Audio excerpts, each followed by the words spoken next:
Hello दोस्तों, आप सभी का बहुत बहुत स्वागत है आपके अपने चैनल घर की रसोई भी सुनीति सरकार में। तो सबसे पहले आप सभी को बहुत बहुत बधाई हो मकर संक्रांति और लोहड़ी की। तो फ्रेंड्स, आप सभी ने लोहड़ी में और मकर संक्रांति में तिल की बहुत सी चीज़ें बनाई होंगी, खाई होंगी, लेकिन आज हम आप सभी के लिए सबसे अमेजिंग और बहुत ही पुराना तरीका लेकर आई हूँ। जैसे दादी और नानी बनाया करती थी ना तिल के लड्डू और चिक्की, उसी तरह की ये रेसिपी लेकर आई हूँ। तिल कैल्शियम से भरपूर होता है और बनाना इसे बहुत ही ज़्यादा आसान है और खाने में बहुत ही ज़्यादा टेस्टी है। तो तोड़ने से लग ही रहा होगा कि ये कितनी बढ़िया ये चिक्की बनी है और लड्डू भी लाजवाब हैं। दो तरीके से हमने ये तिल के लड्डू बनाए हैं। फ्रेंड्स, अगर आपको ये रेसिपी पसंद आए तो वीडियो को लाइक और शेयर कर दीजिएगा। चैनल पे नए हैं तो सब्सक्राइब किए बिना कहीं मत जाइएगा। पास में बेल है, उसे हिट कर दीजिएगा अगली नोटिफिकेशन के लिए। तो चलिए शुरू करते हैं। फ्रेंड्स, तिल के लड्डू बनाने के लिए हमने ये आधा किलो सफ़ेद तिल लिए हैं। इसको अच्छे से हमने साफ़ कर लिया है और इसे साफ़ करना बहुत ज़्यादा ज़रूरी है क्योंकि इसमें ज़रा सी भी मिट्टी रह जाती है तो जब लड्डू या चिक्की खाते हैं तो उसमें मुंह में आती है तो बहुत ही ज़्यादा टेस्ट ख़राब हो जाता है। इसके लिए इसे साफ़ करना बहुत ज़्यादा ज़रूरी है। और तिल तो बहुत ही ज़्यादा फ़ायदेमंद है, ये कैल्शियम से भरपूर है। इसे ठंड के मौसम में ज़रूर खाना चाहिए। और ये हमने 1 कटोरी मूंगफली के दाने लिए हैं। नाप से देखें तो 200 ग्राम है। तो अब चलते हैं गैस की तरफ। गैस ऑन करके हमने ये कढ़ाई चढ़ाई है। सबसे पहले मूंगफली के दानों को हम रोस्ट करेंगे। गैस की फ्लेम हमने सिम कर दी है और सिम गैस पर बराबर इसे चलाते हुए रोस्ट करना है। फ्रेंड्स, ये रेसिपी एक बार ज़रूर ट्राई करें क्योंकि ये रेसिपी मेरी नानी बनाया करती थी और हम छोटे थे तो हम इसे बहुत ही ज़्यादा खाते थे और मेरे बच्चे भी इसे बहुत ही ज़्यादा पसंद करते हैं। इसीलिए हम ये रेसिपी आपके साथ शेयर कर रहे हैं। तो ये देखिए, मूंगफली के दानों को भूनते हुए हमें 2 मिनट हो गए हैं और 2 मिनट में ये मूंगफली के जो दाने हैं ना बीच से चटक गए हैं, दरारें पड़ गई हैं। तो इसका मतलब मूंगफली के दाने अच्छे से रोस्ट हो गए हैं। तो ये देखिए, आपको दरारें दिखा रहे हैं तो इसका मतलब दाने रोस्ट हो गए हैं। तो बस गैस की फ्लेम को हमने बंद कर दिया है और मूंगफली के दानों को हम इस छन्नी में निकाल लेंगे। इसे छिक्कल को अलग करना भी दिखाएंगे कि कितनी आसानी से बिना कूड़ा किए ये छिक्कल कितनी जल्दी आसानी से निकल जाते हैं। और तो ये देखिए, दाने को उठाकर देखते हैं, उंगलियों से मसला तो छिक्कल अलग हो रहा है। तो इसे ठंडा होने के लिए रख देते हैं क्योंकि ठंडा होने के बाद ये छिक्कल बहुत ही आसानी से अलग हो जाएंगे। तो गैस ऑन करके हमने फिर से उसी कढ़ाई को चढ़ा दिया है और अब इसमें रोस्ट करेंगे तिल को। तो आधा तिल हमने डाल दिया है, उसको बराबर चलाते हुए सिम गैस पर हमें रोस्ट करना है। आधे तिल को हम रोस्ट करेंगे, आधे तिल को बाद में रोस्ट करेंगे क्योंकि एक साथ रोस्ट करेंगे तो तिल अच्छे से रोस्ट नहीं हो पाएगा। तिल को इसलिए भी आधा कर लिया है क्योंकि आज हम तिल से 2 तरह की रेसिपीज तैयार करेंगे। तिल को बराबर चलाते रहना है, नहीं तो जलने से इसमें कड़वाहट आ जाएगी। तो ये देखिए, तिल अच्छे से रोस्ट हो गया है, इसका कलर भी हल्का सा चेंज हो गया है, हल्का सा ब्राउन सा हो गया है। तो अब गैस की फ्लेम को हमने बंद कर दिया है और ये देखिए, तिल आपको पास से दिखाते हैं।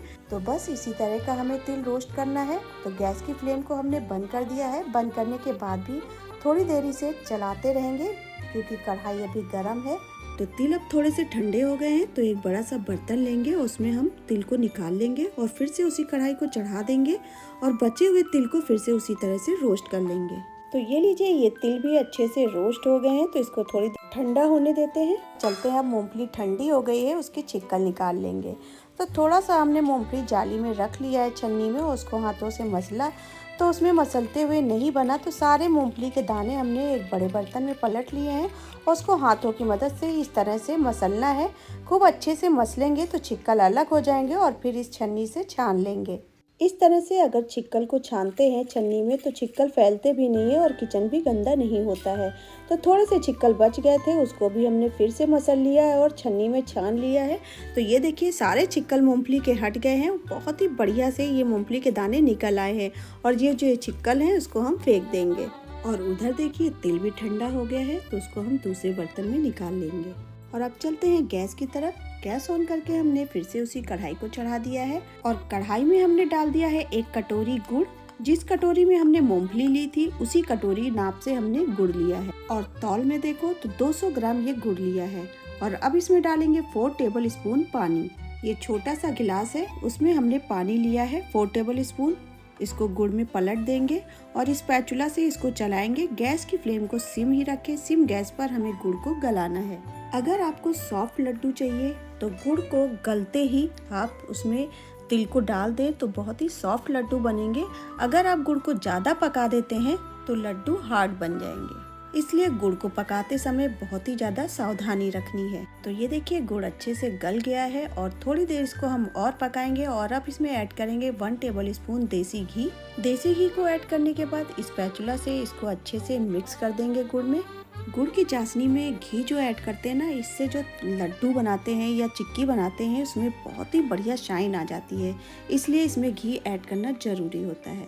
अगर आप चाहें तो घी को स्किप भी कर सकते हैं। हम आज लड्डू बहुत ज़्यादा हार्ड भी नहीं बनाएंगे और बहुत ज़्यादा सॉफ्ट भी नहीं बनाएंगे, इसलिए गुड़ को थोड़ी देर पकाएंगे, लगभग 2 मिनट तक। और 2 मिनट हो गए हैं तो अब गुड़ को चेक कर लेते हैं। कटोरी में पानी लेना है और 1 बूंद उसमें गुड़ का जो सीरा है वो टपका लेंगे और उंगली से छूने से बस वो गुलगुला सा बन जाता है, बस उतना ही हमें गुड़ को पकाना है। और बस इसी समय हमें तिल को ऐड कर देना है और ऐड करने के बाद तिल को अच्छे से स्पैचुला से मिक्स करना है। एक साथ सारे तिल न डाल के थोड़े थोड़े तिल डालते जाएंगे और स्पैचुला से अच्छे से इसको जल्दी से चलाते हुए मिक्स करना है। तिल और गुड़ अच्छे से मिक्स हो गया है तो गैस की फ्लेम को हमने बंद कर दिया है और फिर भी इसे थोड़ी देर चलाते रहेंगे और थोड़ा सा इसे ठंडा करेंगे। अगर आप इसी तरह से इतना ही गुड़ पकाते हैं तो ये लड्डू आप 2 महीने तक रखकर खा सकते हैं। और अब चलते हैं, इसे प्लेट में निकाल लेते हैं। प्लेट में निकालने के बाद स्पैचुला में जो तिल लगा हुआ है उसको छुड़ाकर उसी प्लेट में रख लेंगे। स्पैचुला से तिल को छुड़ाने के बाद इसे हम प्लेट में थोड़ा फैला देंगे, क्योंकि ये अभी बहुत ज़्यादा गर्म है, हाथ से छूने से जल सकता है। और अब एक कटोरी में लेंगे थोड़ा सा घी, हाथों में लगाने के बाद थोड़ा थोड़ा सा इसका डो उठाते जाएंगे और लड्डू बांधते जाएंगे। तो जितना बड़ा आपको लड्डू बनाना है उतना ही आप डो उठाएं, उसी हिसाब से आप लड्डू बना सकते हैं। हम तो आज बहुत बड़े लड्डू नहीं बना रहे हैं, थोड़े छोटे ही लड्डू बना रहे हैं। जिस तरह के मार्केट में लड्डू मिलते हैं उतने ही बड़े लड्डू आज हम बनाएंगे। अभी भी डो बहुत ज़्यादा गर्म है, इसलिए बहुत ही सावधानी से लड्डू बनाना है, क्योंकि हाथ थोड़े से जल रहे हैं। इसलिए डो को थोड़ा सा और फैला लेते हैं ताकि ये थोड़ा सा और ठंडा हो जाए, और थोड़ा जल्दी भी बनाना है, नहीं तो ये जमने भी लगेगा। इसलिए दोनों चीज़ों को ध्यान रखते हुए लड्डू तैयार करना है। अगर जल्दी नहीं बनाएंगे तो डो ठंडा होने के बाद जमने लगेगा और जमने के बाद लड्डू नहीं बना सकते हैं। इसलिए जल्दी जल्दी लड्डू तैयार करना है। ये देखिए कितना बढ़िया लड्डू बनकर तैयार हुआ है और कितना लड्डू में शाइन भी आ रहा है। तो ये लीजिए, सारे लड्डू बनकर तैयार हो गए हैं। हमने सारे लड्डुओं को गुनगुना रहते ही बना लिया है और बिल्कुल भी डो जमने भी नहीं पाया और सारे लड्डू बनकर तैयार हो गए हैं। तो ये देखिए, तिल की बढ़िया सी एक रेसिपी बनकर तो तैयार हो गई है।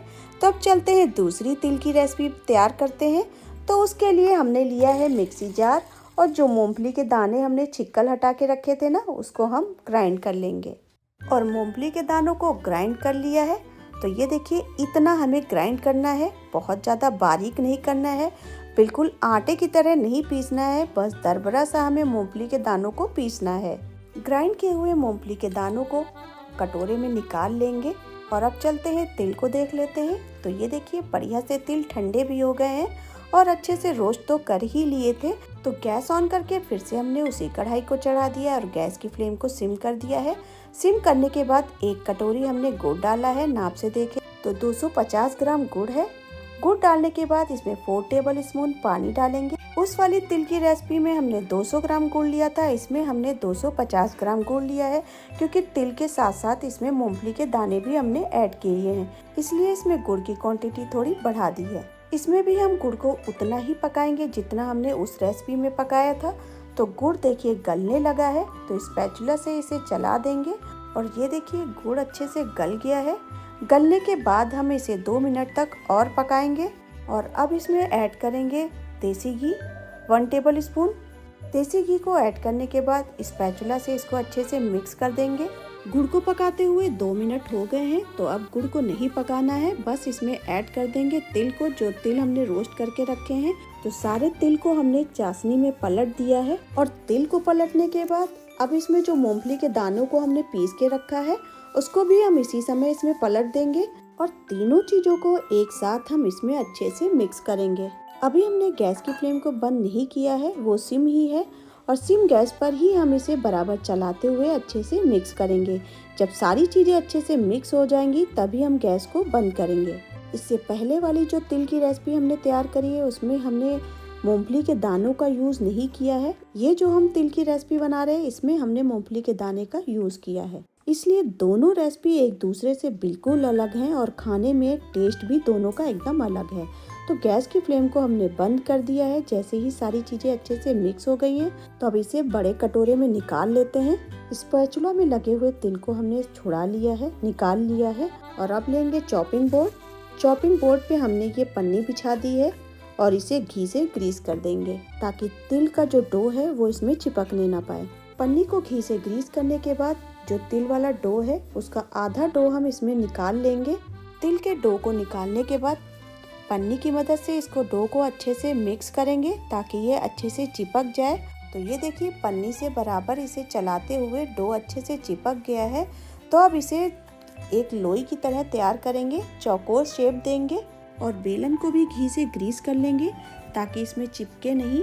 और अब इसके ऊपर लोई के ऊपर फिर से एक दूसरी पन्नी फैला देंगे।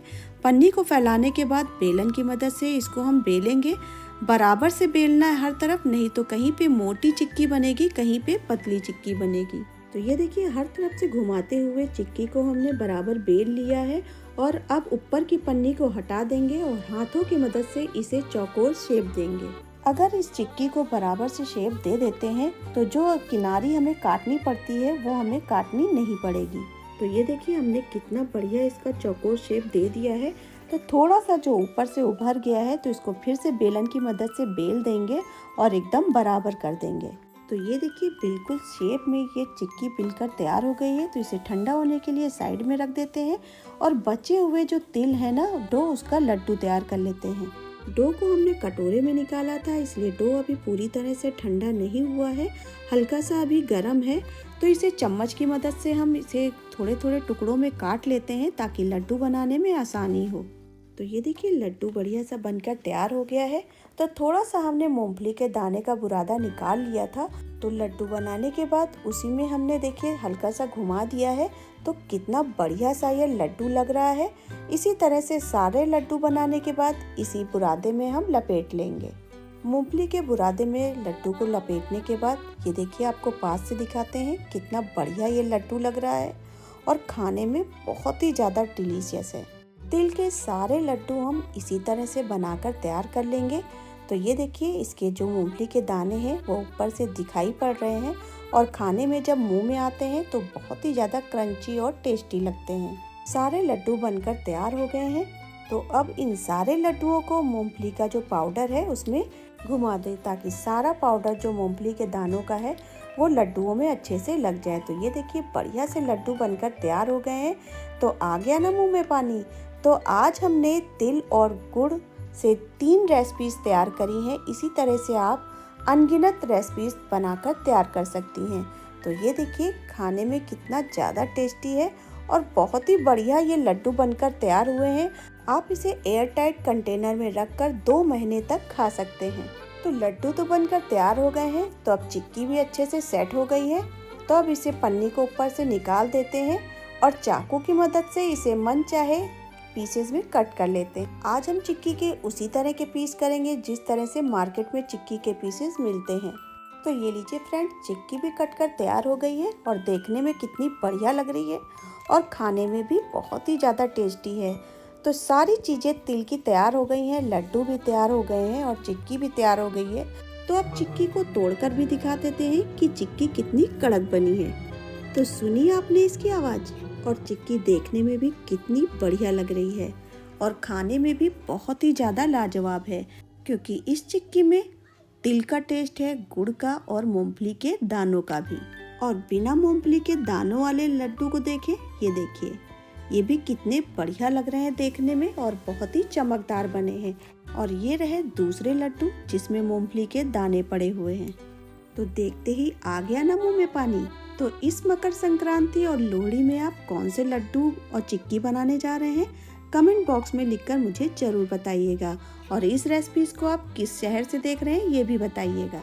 तिल और गुड़ की हमने 2 रेसिपीज बनाई है। इन दोनों में से आपको कौन सी अच्छी लगी? फ्रेंड्स, अगर आपको मेरी ये रेसिपीज अच्छी लगी हैं तो वीडियो को लाइक और शेयर कर दीजिएगा फ्रेंड्स और फैमिली में, और हाँ, चैनल को अगर सब्सक्राइब नहीं किया है तो इसे सब्सक्राइब करना बिल्कुल ना भूलिएगा। पास में बेल है, उसे ऑल पे कर दीजिएगा ताकि हम जब भी अपनी वीडियो डालें उसकी नोटिफिकेशन आपको सबसे पहले मिल सके। मेरे साथ वीडियो के अंत तक बने रहने के लिए आप सभी का बहुत बहुत धन्यवाद। आप सभी स्वस्थ रहें, मस्त रहें। मिलते हैं एक नई रेसिपी के साथ।